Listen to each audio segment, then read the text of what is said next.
नमस्कार, आप देख रहे हैं पंजाब केसरी.com का विशेष कार्यक्रम बात पते की और मैं हूं आपके साथ कोमल पवार। आज का सवाल सिर्फ उत्तर प्रदेश का नहीं बल्कि पूरे हिंदुस्तान का है। घुसपैठिया या वोटर, सुरक्षा या साजिश। एक तरफ योगी आदित्यनाथ की सरकार ने पूरे प्रदेश में ऑपरेशन टॉर्च चला रखा है।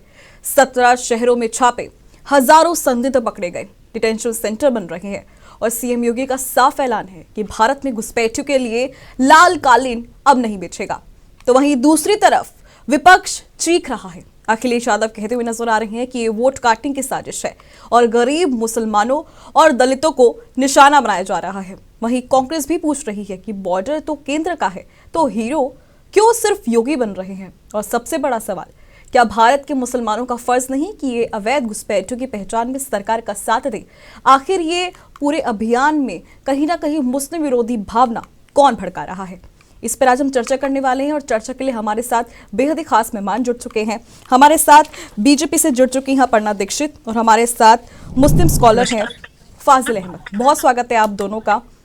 सबसे पहला सवाल मेरा अपर्णा जी आपके लिए होगा कि इस वक्त जो योगी सरकार ने ये पूरा अवैध घुसपैठियों के खिलाफ जो अभियान चलाया हुआ है, ये अभियान पूरा राष्ट्रीय सुरक्षा के लिए है या सिर्फ मुस्लिम विरोधी भावनाएं भड़काने का चुनावी हथकंडा? क्योंकि बहुत सारे मुस्लिम स्कॉलर्स इस वक्त सवाल उठा रहे हैं कि किस तरह की नीति है ये।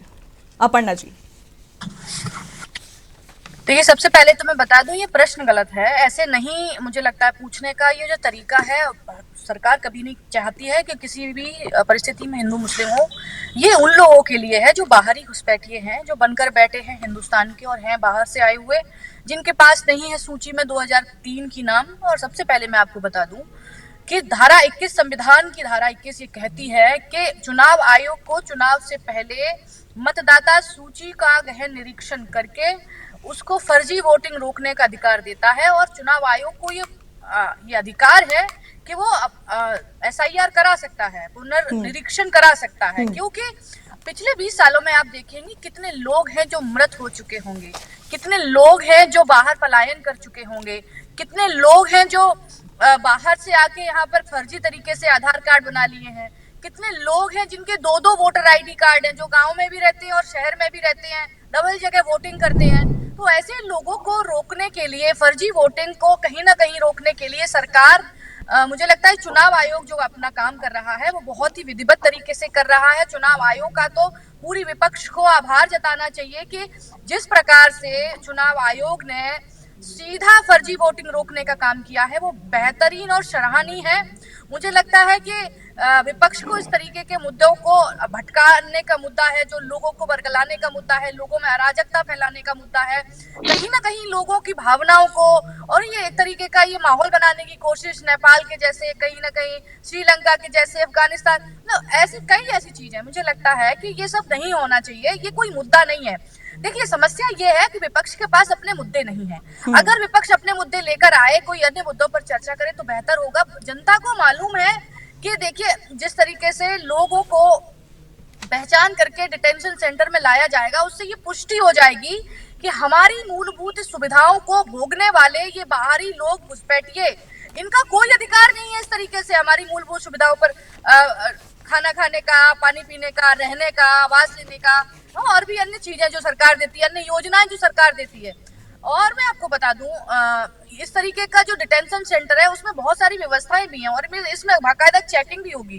तो ये काफी सराहनीय पूर्ण कार्य है। मुझे लगता है विपक्ष को इस पर सराहना चाहिए, न कि हिंदू मुस्लिम करना चाहिए। क्योंकि विपक्ष में सबसे पहले बता दूं, हिंदू मुस्लिम करने का इनका जो कोर वोटर था, ये इनकी जो चर्चा का जो अंदर का जो कहीं ना कहीं ये जो असंतुष्ट भावना इनके अंदर जो आई है, वो कहीं ना कहीं इनकी वोटिंग परसेंटेज पे असर पड़ेगा आने वाले 2027 के चुनाव में या फिर अन्य अन्य राज्यों में जहां पर चुनाव आने वाले हैं। तो इनका जो, जैसे पश्चिम बंगाल का आप देख लीजिए, पश्चिम बंगाल में भी इसी तरीके से लोग बौखला रहे हैं कि उनका कोर वोटर जो उनको जो वोट करता था, उनको जो मूलभूत सुविधाएं दे रही थी सरकार पश्चिम बंगाल की, ऐसे ही लोग जो वोट उनको करते हैं इसलिए ये करते हैं। ठीक है, फाजिल जी आपकी प्रतिक्रिया चाहूंगी। ये सब है, उनका कोर वोटर चला जाएगा। ठीक है, फाजिल जी आपकी प्रतिक्रिया चाहूंगी इस पर। देखिए, घुसपैठिया और शरणार्थी और नागरिक, ये तीनों के अंतर को समझना पड़ेगा। ये लोग उत्तर प्रदेश में घुसपैठिया खोज रहे हैं जो कि किसी सीमा से नहीं लगता, और जहां से सीमा लगता है पूरे देश में एक व्यवस्था होनी चाहिए, एक कानून होना चाहिए, एक तरह की विचारधारा होनी चाहिए। चुनाव आयोग को कुछ कहो तो बीजेपी के लोग बुरा मान जाते हैं कि भाई आप चुनाव आयोग को क्यों कह रहे, भाई चुनाव आयोग तो कोई बीजेपी की पार्टी तो सरकारी एजेंसी थोड़ी है, वो तो इंडिपेंडेंट एजेंसी है ना, वो सरकार के अंडर में थोड़ी काम करती है, उसका अपना निजी कार्य क्षेत्र है। लेकिन जब चुनाव आयोग पर सवाल उठाओ तो बीजेपी के लोग बुरा मान जाते हैं, वो खड़े हो जाते हैं उनके पक्ष में कि आप चुनाव आयोग को क्यों ऐसा बोल रहे हैं। यही शंका पैदा हो जाती है, जब आप तरफदारी करने लगते हैं ना तो शंका वहां से पैदा होती है। और लिट्टे तमिलनाडु में तमिल 2 करोड़ आके रह रहे हैं, कभी उस पर बात नहीं हुई देश के अंदर जी कि उनको उस घुसपैठिया को जो तमिलनाडु से आके तमिल में रह रहे हैं वो भी तो हमारे देश का खा रहे हैं ना। हमेशा बांग्लादेश की बात होती है क्योंकि वहां मुसलमान होते हैं, और जब एनआरसी हुआ आसाम के अंदर तो 14 लाख हिंदू निकल गए, 4 लाख मुसलमान निकले। वहां कोई डिटेंशन सेंटर नहीं। उत्तर प्रदेश में अभी तक एक भी डिटेंशन सेंटर कहीं सामने दिखा नहीं बनते हुए, ना उस पर कोई बजट पास हुआ। भाई डिटेंशन मुंह से थोड़ी बन जाएगा, केवल डरवाने धमकाने और परेशान करने की, लोगों में एक दहशत फैलाने के लिए इस तरह की भाषा का इस्तेमाल लोग करते हैं। डिटेंशन सेंटर, अरे भाई बजट में अलॉट होता है, बनाना पड़ता है, 1-2 साल बनने में लग जाता है, कहां डिटेंशन सेंटर डालेंगे, किसको डालेंगे आप? आसाम में तो एक रिटायर्ड फौजी को डाल दिया लोगों ने डिटेंशन सेंटर में, डाला नहीं लेकिन उसका एनआरसी में नाम आ गया। जो लोग मतलब पूरा नौकरी किए रिटायर हो गए यहीं पैदा हुए उसका भी नाम आ गया, उस पर आज तक कुछ नहीं हुआ।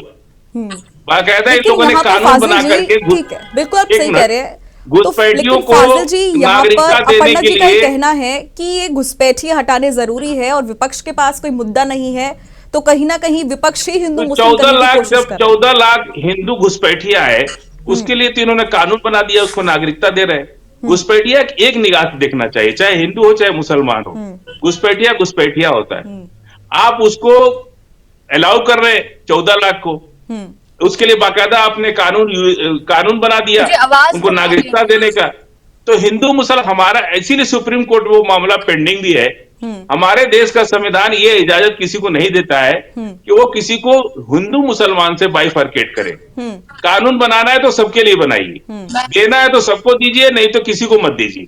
बिल्कुल यहाँ तक कि हमारे नागरिकता देने और नागरिकता लेने दोनों के लिए आप कास्ट क्रीड के आधार पर नहीं कर सकते। फंडामेंटल राइट्स प्रियम्बल का 26, 24 और 19 सारे ये अधिकार देते हैं, आप जात धर्म मजहब के आधार पर किसी के साथ भेदभाव नहीं कर सकते, चाहे नागरिकता लेना हो तब, देना हो तब। और जब भी बात कीजिए तो सिर्फ बांग्लादेश की बात नहीं कीजिए, श्रीलंका से तमिलनाडु में जो 2 करोड़ घुसपैठिया आके रह रहे उसकी भी बात कीजिए।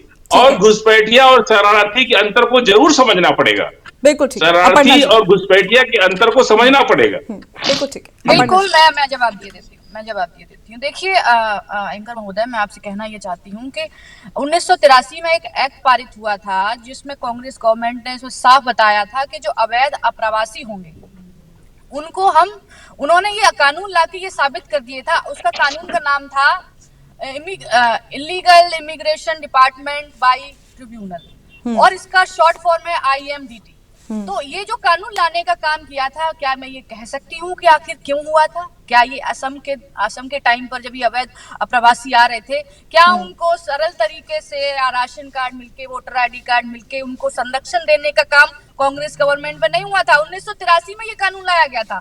उसके बाद मैं आपको बता दूं, ये कानून को सुप्रीम कोर्ट ने ये कह के खारिज कर दिया था कि ये जो कानून है इसका जो उद्देश्य है, आलोचना करी थी जो सुप्रीम कोर्ट ने इसकी, और ये कहा था कि जिस प्रकार से इस कानून को ये कानून जटिल बना देता है, बोझिल बना देता है, प्रवासी के रूप में सुरक्षा प्रदान करता है, निष्कासन करने में समस्या होती है। सुप्रीम कोर्ट के साफ तौर पर यह कहना था, और इस कानून को रद्द कर दिया था 2006 में।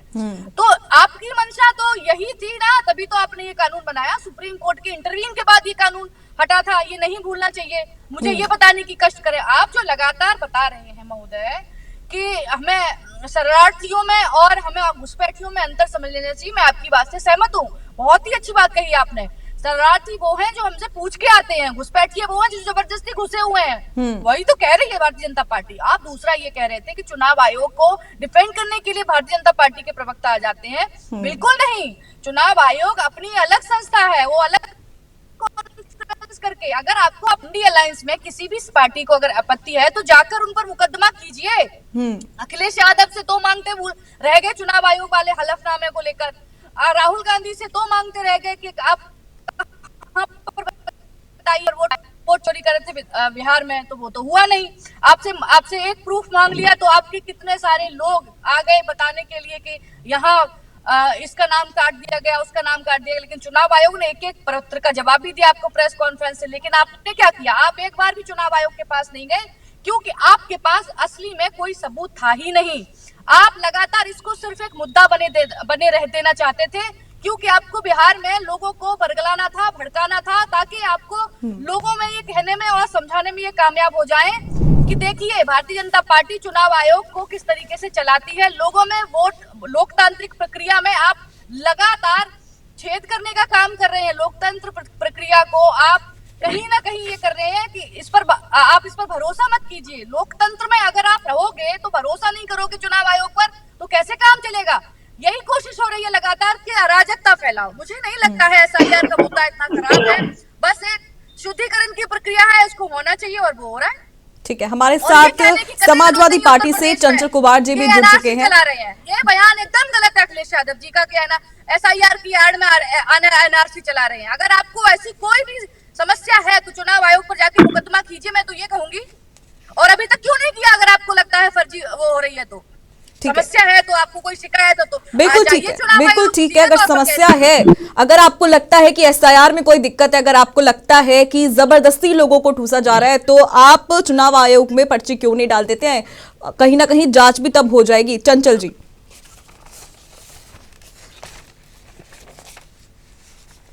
चंचल जी आवाज आ रही है आपको मेरी? जी, यहाँ पर अपर्णा जी का कहना है कि अगर एसआईआर से तकलीफ इतनी हो रही है तो चुनाव आयोग के पास जाना चाहिए, वहां पर कहीं ना कहीं अपनी परेशानी बतानी चाहिए। आप सिर्फ मुद्दा बनाने की कोशिश कर रहे हैं। देखिए, भारतीय जनता पार्टी जब से आई है लगातार इनका बस एक काम है कि संवैधानिक संस्थाओं को गिरवी कर रखना। और मैं आपको वानगी बताता हूं। ये कह रही है कि चुनाव आयोग के खिलाफ क्यों नहीं जाते, मुकदमा क्यों नहीं करते, एफआईआर, इन्होंने ये बोला ना कि इनके खिलाफ कोर्ट क्यों नहीं जाते।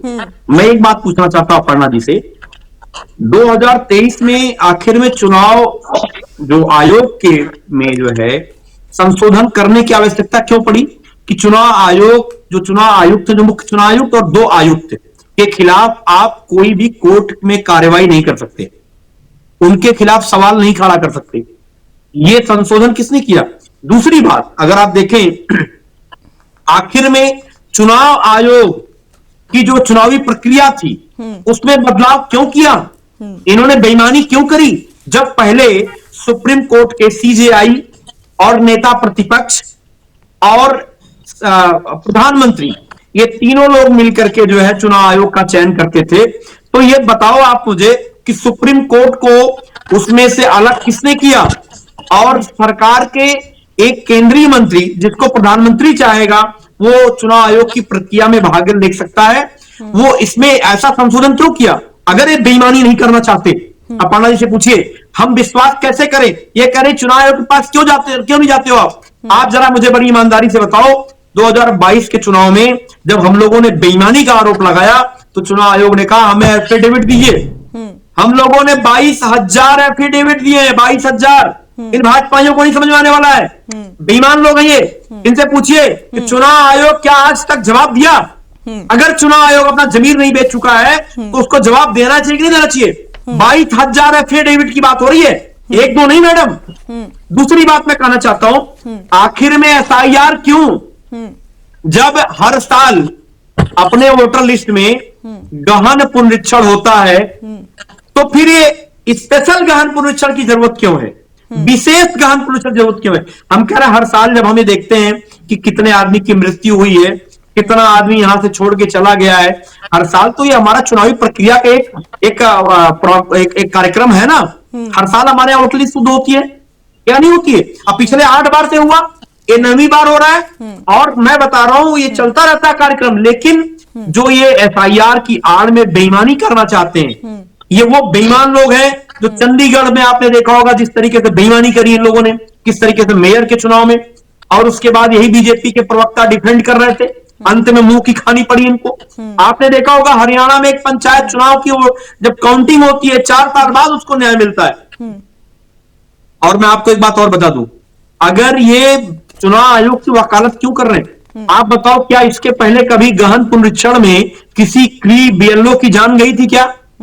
38 लोग मर चुके हैं अभी तक, सबसे ज्यादा मरने वाले उत्तर प्रदेश के लोग हैं, लेकिन इन भाजपाइयों को शर्म ही नहीं आएगी। उसके बाद एक दो आंसू भी नहीं बहा सकते उनके ऊपर, क्योंकि इनको तो केवल सत्ता प्यारी है। ये सत्ता में बने के रहने के लिए कुछ भी कर सकते हैं मैडम, ये सत्ता में बने रहने के लिए कुछ भी कर सकते हैं, किसी भी स्तर पे जा सकते हैं। मेरा एक सवाल बड़ा सिंपल सा है कि जब पूरे देश में आंकड़े सहित जब चुनाव आयोग से सवाल पूछे जा रहे हैं, तो चुनाव आयोग आखिर में जवाब क्यों नहीं देना चाहता, मूक दर्शक बना क्यों बैठा है? जब ये कहा गया सीसीटीवी की फुटेज चाहिए, तो चुनाव आयोग कहा कि नहीं, हम बहन बेटियों की फुटेज नहीं दे सकते। हमारी अपर्णा जी बैठी है, आप बताओ, अगर कोई वोट डालने जा रहा है, अगर वो फोटो अगर आ जाएगी तो दिक्कत नहीं क्या? ठीक है, ठीक है, ठीक है, ठीक आप मुझे बताओ, एक एक करके जवाब भी ले लूं। ठीक है, जवाब ले लूं। मेरा नंबर है, मेरा नंबर है। ठीक है, जवाब ले लूं। अपर्णा जी, आपसे जवाब चाहूंगी, लेकिन उससे पहले फाजिल जी। नहीं, मेरा नंबर है, उसके बाद दोनों का जवाब उनको दे दीजिए। फाजिल जी बोलिए। मेरा नंबर है, नंबर मत काटिए, कम से कम यहाँ तो निष्पक्ष रहिए, चुनाव आयोग की तरह मत बनिए। देखिए, इन्होंने फिर चुनाव आयोग को सपोर्ट कर दिया अपर्णा जी ने। जैसे ही मैंने कहा, ये तुरंत चुनाव आयोग के खड़ी हो गई उसके साथ। यही दुख की बात है। अभी सुप्रीम कोर्ट के अंदर चुनाव आयोग ने कल क्या कहा कि सॉफ्टवेयर को हमने, वो बेकार सॉफ्टवेयर था और डिलीट कर दिया। पिछले 10 साल से जिस सॉफ्टवेयर से चुनाव हुआ वो सब बेकार सॉफ्टवेयर था, उसको इन्होंने डिलीट कर दिया। उससे हमने 2023 के बाद हमने नहीं उसको यूज किया है, ये चुनाव आयोग का कहना है। नंबर 1 बात, बिहार के अंदर आपने कहा कि भाई आपने क्यों नहीं वोट पकड़ा, आपने घुसपैठिया कितना पकड़ा।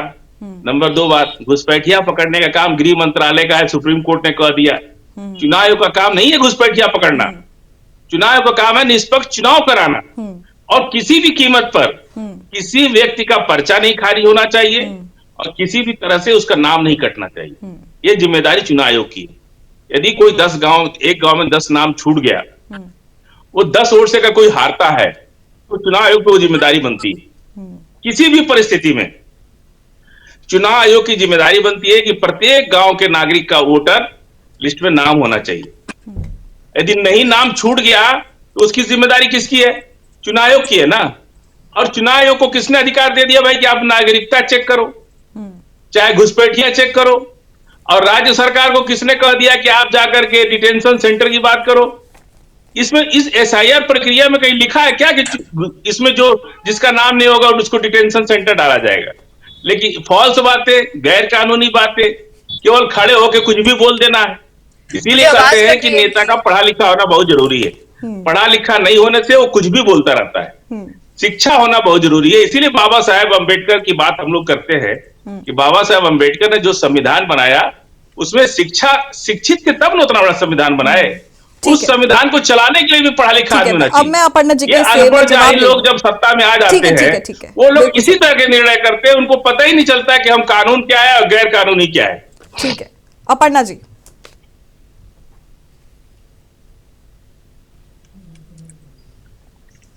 आवाज आ रही है आपको? जी जी अपर्णा जी, सुन पा रहे हैं आप मुझे? आ रही मुझे आवाज आ रही है? जी जी सुन पा रहे हैं हम आपको। जी। तो आधी बात समझ में नहीं आई क्योंकि मेरे पास कनेक्शन शायद इनका बहुत नहीं, अच्छा आधी बात समझ में आई, सवालों से घबरा गई आप। समझ तो पूरा आया, लेकिन सवालों से घबरा गई। नहीं, आप अगर थोड़ा सा जवाब कम भी देंगी तो कोई बात नहीं। जवाब चाहूंगी प्लीज, आप रिपीट कीजिए। मुझे जो कुछ समझ में आया वो ये था कि इन्होंने कहा कि चुनाव आयोग को किस प्रकार से डिफेंड करने के लिए आ गई। तो माननीय, मैं बता दूं कि चुनाव आयोग का कोई प्रवक्ता तो है नहीं। आप चुनाव आयोग बिहार में कितना घुसपैठिया पकड़े वो बता दीजिए। बिहार में कितने घुसपैठिया पकड़े वो सवाल आप नहीं सुन पाएंगे। I didn't do that. दोबारा हम रिपीट कर दे रहे अपर्णा जी। बिहार में कितने घुसपैठिया आपने पकड़े? वहां तो एसआईआर भी हो गया, चुनाव भी हो गया। वहां कितने घुसपैठिया आपने पकड़ा वो हमको बता दीजिए। अब मैं बोलूं? नहीं, आप सवाल नहीं सुन पाई, इसलिए हमने बोल दिया। हाँ ठीक है, ओके। तो मैं ये कहना चाहती हूँ आपसे कि आप लगातार ये कह रहे थे कि भारतीय जनता पार्टी का चुनाव आयोग का पक्ष लेने के लिए अपर्णा जी फिर से बोल पड़ी। तो अगर आप जोड़ेंगे भारतीय जनता पार्टी को और ये कहेंगे कि देखिए भारतीय जनता पार्टी किस तरीके से चुनाव आयोग का इस्तेमाल कर रही है, तो भारतीय जनता पार्टी की प्रवक्ता तो बोलेगी और ये मेरा अधिकार है और इसीलिए मैं बैठी हूँ डिबेट पर आके कि मैं अपना पक्ष रखूं। आप उसे जोड़ नहीं सकते, ये बताने के लिए बैठे हैं। हमें भारतीय जनता पार्टी को, सरकार को चुनाव आयोग से जोड़ नहीं सकते हैं। ये लगातार आप आरोप लगा रहे हैं, उस आरोप को मिथ्या करने के लिए आप झूठ बोल रहे हैं, ये बताने के लिए हम बैठते हैं। और यही हम कहते हैं एक अलग अपने हिसाब से काम करती है, उसमें इंटरवीन नहीं किया जा सकता है सरकार का, वो अलग संस्था है। इसलिए हम कहते हैं कि भारतीय जनता पार्टी का कोई लेना देना नहीं है। आप लोगों को बरगला न सके। नहीं, आपने भी कहा ना कि केस करिए जाकर के चुनाव आयोग पर, आप ही ने तो कहा। लोकतंत्र में अब मत बोलिए। पढ़ना जी, आपने ही कहा कि केस करिए जाके चुनाव आयोग पर सवाल उठा रहे हैं, वोटिंग प्रक्रिया पर सवाल उठा रहे हैं। आप लोगों में अराजकता न फैला दे, ये बताने के लिए बैठे हैं और ये हमारा कर्तव्य बनता है। इसलिए मैं बताऊंगी हर बार कि आप झूठ बोल रहे हो। चुनाव आयोग अलग संस्था है, वो अपना काम खुद करेगा। धारा 21 के अंतर्गत ये उसे अधिकार है। दूसरा, आप कह रहे थे बिहार में कितने पकड़ लिए, उत्तर प्रदेश में कितने पकड़ लिए। मैं आपको शायद एक बात बता दूं, ये प्रक्रिया बहुत लंबी प्रक्रिया है, पुराने टाइम से चली आ रही है। केंद्र सरकार द्वारा ये लगातार किया जा रहा था कि सभी राज्यों को निर्देशित किया गया था कि आप अपने अपने यहाँ पर डिटेंशन सेंटर बनाएंगे और जो बाहर से आए हुए व्यक्ति घुसपैठिए पकड़े जा रहे हैं उनको हम इकट्ठा करके उनकी पहचान सुनिश्चित करेंगे और जितनों को पकड़ा जाएगा उनकी हम दोबारा से कार्रवाई करेंगे। क्या ये कहां से आए हैं, क्या करेंगे, एक लंबी प्रक्रिया के अंतर्गत ये एक सामने आंकड़ा रखा जाएगा जनता के। ये भी मैं आपको बता दूं, यही उत्तर प्रदेश में चल रहा है, यही अन्य राज्यों में चल रहा है। SIR का मुद्दा, डिटेंशन सेंटर, फिर उनकी पहचान होगी, फिर सार्वजनिक आंकड़े किए जाएंगे। अभी बीच में हो रहे आंकड़ों के बीच में अगर आप कहोगे कि कहाँ है आंकड़ा बिहार का, तो ये कोई बात ही नहीं हुई और ये कोई बात करने का मुद्दा ही नहीं है। ये तो पहले आंकड़ों पर कार्रवाई जांच। ठीक है, चंचल जी ने भी आपसे सवाल किया था। ठीक है, चंचल जी ने भी आपसे सवाल किया था। चंचल जी, मैं चाहूंगी आप अपना सवाल एक बार दोहरा दें। दूसरा, जी बताइए बताइए। देखिए, मेरा सवाल ये था, आखिर SIR क्यों? और आप इनसे पूछिए कि जब महाराष्ट्र में 37 लाख वोट बढ़ा करके बेईमानी करते हैं, उड़ीसा में 42 लाख वोट बढ़ा करके वोट लिस्ट बढ़ाते हैं, बिहार में 65 लाख वोट घटा करके बेईमानी करते हैं, तो ये बीजेपी के लोग आखिर में क्या करना चाहते हैं? इनकी क्या मंशा है? दूसरी बात, अगर हम घुसपैठियों की बात करें वो लोग हैं तो ये पूरे दो जगह वोटिंग कर सकी। अरे सुनो ना, आप सुन तो लो। अपर्णा जी सुनिए ना, अपर्णा जी सुनो ना। मैं दुखती, अरे मैडम, दुखती नस पे हाथ रखने से डिबेट में समझ में नहीं आता क्या? अरे सुनो ना मैडम, सुनो ना, सुन लो आप। मैं पता है दुखती नस पे हाथ रखने से दिक्कत हो जाती है। मैं ये कह रहा, पूछना चाहता हूँ बड़ी ईमानदारी से, नहीं मैं आपका वो भी आप मुझे चुनाव आयोग पर कोई कार्रवाई नहीं हो सकती। आप अरे सुनो तो सही, सुन लेते एक बार, सुन लेते। अरे सुनिए ना, अब बीच में उससे खैर भाजपाइयों की आदत है बीच में चिल्लाने की, चिल्लको करनी। सुनिए ना, हम कायर नहीं है। मैं एक बात पूछना चाहता हूँ। डायरेक्ट आंसर करते हैं। नहीं, आप ऐसे यार आपको डायरेक्ट आंसर नहीं कर रहे होते। अरे मैडम सुन तो लो, मछली मंडी में नहीं बैठे हम लोग, सुन लो आप। तो कायर मत बोलिए ना, आप मुझे कायर क्यों बोल रहे हो भाई? चलिए ठीक है, नहीं, आप बहुत बहादुर हैं। अरे मेरी बात तो आने दो आप। नहीं, राष्ट्र के मुद्दे के लिए इकट्ठे हुए हैं। चंचल जी, मेरी बात तो आने दो आप। इनसे जरा पूछिए, जो जिन 12 राज्यों में, मैडम जिन 12 राज्यों में SIR आप करा रहे हो, उसमें उत्तर प्रदेश में भी करा रहे हो, बंगाल में भी करा रहे हो, असम में भी चुनाव होना है। उत्तर प्रदेश चुनाव 1 साल बाद होना है, उससे पहले चुनाव असम में होना है। तो मुझे एक बात आप बताओ कि आखिर में असम में SIR क्यों नहीं? महाराष्ट्र में वहां के CM साहब कह रहे हैं कि हमारे SIR होना चाहिए, लेकिन वहां पे नहीं करना अभी है, क्योंकि वो चाह रहे हो आप कि हमें कहां पे, कब, किस स्तर पे, किस लेवल पे, कब सेटिंग गेटिंग बना के बेईमानी करनी है। और कौन नहीं जानता है कि कितने सवाल चुनाव आयोग के ऊपर अभी तक उठे हैं, लेकिन ज्ञानेश कुमार का कोई ज्ञान अभी तक नहीं आ पाया है। क्या हम लोग केवल ज्ञानेश कुमार के ज्ञान सुनते रहेंगे? जो संवैधानिक संस्था की चुनावी प्रक्रिया को आप लोगों ने अपने जेब का बना के रख दिया, कि आपने जिस लेवल पे आपने जो चुनावी प्रक्रिया बनाई है ठीक है। चुनाव आयोग के आखिरी प्रतिक्रिया मुख्य चाहूंगी, चुनाव ठीक है, आयोग की और अपर्णा चुनाव जी, आयोग आखिरी की। प्रतिक्रिया इस पर चाहूंगी, कौन सी बेईमानी इस वक्त बीजेपी यहाँ पर कर रही है, कौन से एजेंडे के तहत एसआईआर चलाया जा रहा है, और ये जितने भी नाम आ रहे हैं इसमें अधिकतर नाम मुसलमानों के नाम सामने आ रहे हैं, और कौन सी बेईमानी जहां पर चंचल जी ने साफ कही है, उस पर मैं आपकी आखिरी प्रतिक्रिया चाहूंगी। देखिए, भारतीय जनता पार्टी यही कहना चाहेगी कि चुनाव आयोग से उनका कोई लेना देना नहीं है। चुनाव आयोग अलग से काम कर रहा है। अगर आपको कोई समस्या है तो डीएम को डायरेक्ट ये निर्देशित किया है कि अगर आपको कोई समस्या आ रही है तो डायरेक्ट डीएम से जाके डीएम के पास जा सकते हैं और अपनी समस्या को दर्ज करा सकते हैं। आपको लगता है कि अगर आप डायरेक्ट नहीं जा सकते तो आप चंचल जी हमें बता दीजिएगा, जिसको भी समस्या हो। नहीं, आप मुझे बताओ ना, 22,000 एफिडेविट हम लोगों ने दिया था, रिजल्ट क्या निकला? और आप जो कह रहे हो ना, आपको पता ही आखिरी 22,000 एफिडेविट हम लोगों ने दिया। कोई बात नहीं। डीएम आम आदमी चुनाव से आयोग को मिलता है क्या जवाब दिया चुनाव आयोग? डीएम आपका आम आदमी अरे से किससे मिलता है क्या? शिकायत करने जाए? चुनाव आयोग सुन रहा है क्या? हम भी इस्तेमाल कर रहे हैं। चुनाव आयोग सुन रहा है? डीएम है, एसडीएम नहीं सुन रहा है। कहीं पर नहीं हो रही है कोई समस्या। चुनाव आयोग की अगर शिकायत जा भी रही है तो चुनाव आयोग डायरेक्ट डीएम से बात करके, और डीएम हर बीएलए से बात करके इस समस्याओं का समाधान कर रहा है। और मैं आपकी पूरी प्रक्रिया में पैनी नजर रखी जा रही है डीएम द्वारा और अन्य डिपार्टमेंट्स की, जिनकी निगाह रखी जाए, जिनको ड्यूटी पर लगाया गया है उनको। जब आप तो बीएलओ को लेकर बहुत सारा बोल रहे थे कि ये हो रहा है वो हो रहा है, लेकिन अब देखिए वही समस्या समाधान हो गई। दरअसल पूरी प्रक्रिया में हू हल्ला मचाया जा रहा है और इसको बताने की कोशिश हो रही है कि ये एसआईआर का मुद्दा लाया ही क्यों गया। अरे क्यों भाई, 20 साल हो गया, पुनरीक्षण होना चाहिए। ये वोटिंग का मामला अरे है, मैडम, मतदान का पुनरीक्षण मामला होता रहता है। फर्जी और बोगस आपकी वोटिंग जानकारी के लिए बता दूं, सीधे पुनरीक्षण तौर होता पर रहता है। तो समझना चाहिए। साल दर साल किसकी डेथ हो रही है, कौन बाहर जा रहा है, ये बाकायदा वोटर लिस्ट में पुनरीक्षण होता रहता है। लेकिन बीजेपी जो चोर दरवाजे से जो ध्रुवीकरण करना चाह रही है, जो पिछड़े दलितों और संघों की वोट काटना चाह रही है, उसका चेहरा हम लोग उजागर कर रहे हैं उत्तर प्रदेश में मैडम। वोटिंग कर ली होगी। और आप मुझे बताओ ना, ये बताओ, आप चुनाव आयोग की वकालत कर रहे हो, आप तरीके से वोटिंग होनी चाहिए। आखिर में चुनाव आयोग क्यों नहीं बोल रहा जब हम लोगों ने 2022 में समय का थोड़ा सा एफिडेविट अभाव दिए है थे? मेरे पास, ठीक है, समय अरे का भाई, थोड़ा सा चुनाव अभाव है। आयोग आपसे मांगता रह गया, हलफनामे 18,000 के अखिलेश यादव जी ने दिए ही नहीं। क्यों अरे दिए? कौन नहीं दिया? मैं कौन आपसे झूठ बोलने वाले हो आप सोशल लोग? मीडिया पे प्रेस अरे कॉन्फ्रेंस सारे करोगे, रिकॉर्ड दे दिए थे हम लोगों ने। करोगे। उसके बाद चुनाव आयोग ने, सुनो कहाँ चले गए थे आप? देखिए मैडम, कौन गए थे आप? इनको बताइए। देखो, ये पता है चुनाव बड़का आयोग झूठा पूछेगा पार्टी कि की बड़की रिकॉर्ड का क्या प्रवक्ता हुआ? है, सुनिए ना, ये बड़का झूठा पार्टी की प्रवक्ता है, बाकायदा हमें चिंता है, जब चुनाव आयोग ने ये बात कह दिया कि हमें कोई एफिडेविट नहीं मिला। सुनिए ना, एक मिनट सुनो भैया, जब मैडम, जब चुनाव आयोग ने कहा हमें कोई एफिडेविट नहीं मिला, तो बाकायदा हम लोगों ने रिसीविंग दिखाई, रिसीविंग मेल किया, कुरियर किया, तब भी चुनाव आयोग कुछ नहीं बोला। बीजेपी के प्रवक्ता झूठ बोल रहे हैं चैनल बैठ करके।